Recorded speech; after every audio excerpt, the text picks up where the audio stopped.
Le racisme, s'il n'avait jamais disparu, se réaffirme à tous les étages, à commencer ici même avec l'arrivée en nombre de députés d'extrême droite. Il est évident que cette situation a des répercussions directes dans nos facultés. C'est le cas de l'antisémitisme où des personnes juives sont assimilées à la politique de l'État d'Israël, ou encore de l'islamophobie, où des jeunes femmes musulmanes sont particulièrement visées à travers les attaques contre le voile. Mais heureusement, notre jeunesse ne vous a pas attendu pour se mobiliser largement face à de telles injustices. Moi-même, quand je suis arrivé à la fac, mes premières actions militantes étaient de nettoyer les stickers à la gloire de Klaus Barbie, d'effacer des croix gammées dans les toilettes ou encore de dégager des groupuscules qui se surnomment Waffen-Assas. Encore aujourd'hui, les étudiants s'indignent et se révoltent comme à Rouen face au racisme subi par l'un des leurs à cause d'un professeur, ou encore lorsqu'ils font vivre contre vents et marées la solidarité internationale face au génocide à Gaza. L'extrême droite, elle, en retour, vise à faire taire violemment les mobilisations étudiantes et à dissoudre les organisations de jeunesse. Aux États-Unis, Donald Trump s'est d'ailleurs illustré à ce sujet en supprimant des financements des universités jugées trop à gauche, ou encore en insultant récemment la prestigieuse université d'Harvard d'institutions antisémites. Cette instrumentalisation par des antisémites de la première heure, nous l'avons connue aussi en France, particulièrement après le 7 octobre 2023, pour protéger coûte que coûte la politique génocidaire du gouvernement suprémaciste israélien. Les actes, propos et attaques racistes ne sont pas nouveaux dans les universités.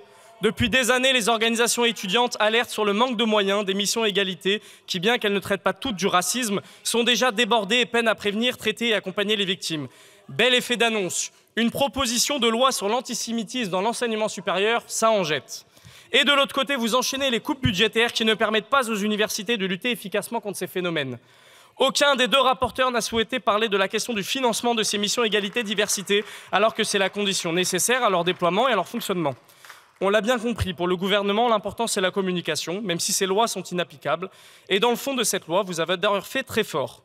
Tout d'abord, parler du racisme sans mentionner l'islamophobie au même moment où jusqu'au plus haut sommet de l'État, on cible les musulmans comme ennemis de l'intérieur et qu'on les méprise même lorsqu'ils sont victimes d'attentats racistes. Ensuite, pour vous, l'antisémitisme n'existerait dans les universités que depuis le 7 octobre, première nouvelle. Et enfin, parler d'antisémitisme sans même aborder une seule fois le déferlement de saluts nazis et de diatribes antisémites de ces derniers mois à Lille, à Caen, à Toulouse ou encore à Strasbourg, il fallait l'oser. D'ailleurs, j'ai même entendu en commission, de la part du RN et des rapporteurs, dire que l'antisémitisme avait traversé l'Europe le siècle précédent. L'antisémitisme n'a pas traversé l'Europe.